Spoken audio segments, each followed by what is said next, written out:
Here's how to sort emails by sender in Gmail using a simple workaround.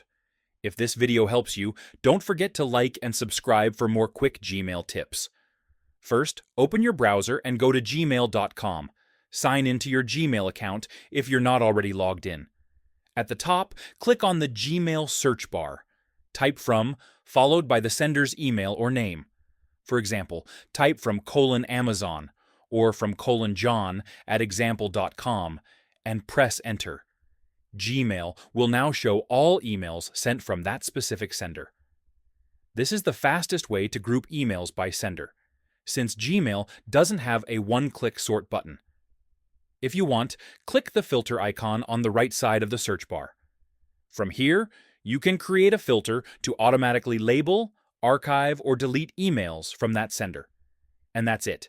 This is how you sort emails by sender in Gmail in 2026. Subscribe for more quick and easy Gmail tutorials.